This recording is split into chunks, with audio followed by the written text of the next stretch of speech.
Hey guys, thank you so much for watching this series. In this part of the series, I'm going to talk about a specific type of attachment style. It's called anxious preoccupied attachment style. And the reason I'm bringing this up is this is the individual that tends to experience the most anxiety while in a committed relationship. Okay? So if you don't know about attachment trauma, I talk a lot about this on my YouTube channel and many series of videos where you can really learn about what your attachment style is and how it's basically the number one thing that impacts your romantic relationship. But for the purpose of this video, I'm just going to go through and talk to you about the anxious preoccupied attachment style, how it comes about, what some of the symptoms are that are correlated with anxiety, and what to do about it to move through it. Okay, so the anxious preoccupied individual in their adult lives, this is how they tend to experience relationships. They tend to always want more closeness. They tend to hunger for that emotional bond, that emotional connection, and they tend to have a pretty strong fear of abandonment. And they also have a fear of being alone for long periods of time, or they don't really tend to like it. They have a fear of being disconnected and losing closeness in the relationship. And the reason these are the fears and the reason that these fears produce anxiety is because at a subconscious level, they were imprinted with this inconsistency in childhood or incongruency in childhood that basically programmed the subconscious mind, taught the subconscious mind to fear the loss of closeness. So one thing you have to remember and note is that the subconscious mind is programmed through repetition plus emotion.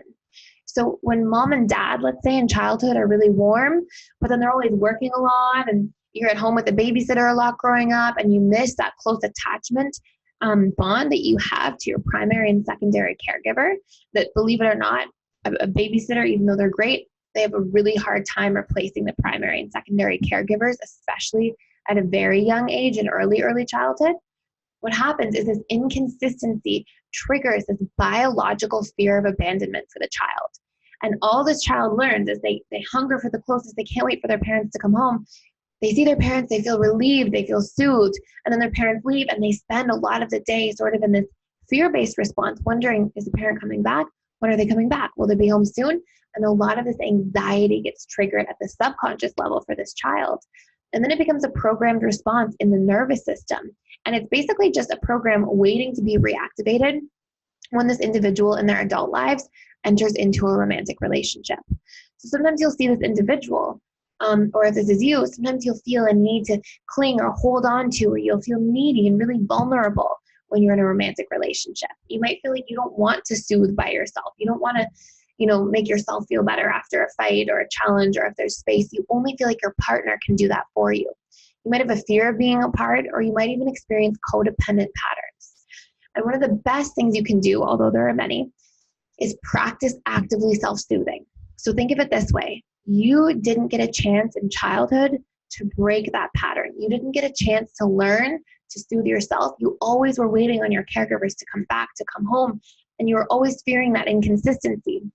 And the fastest way out is to give to yourself what you didn't get from your parents consistently. So to ask yourself, what did I need from my parents? And how can I meet this need for myself right now?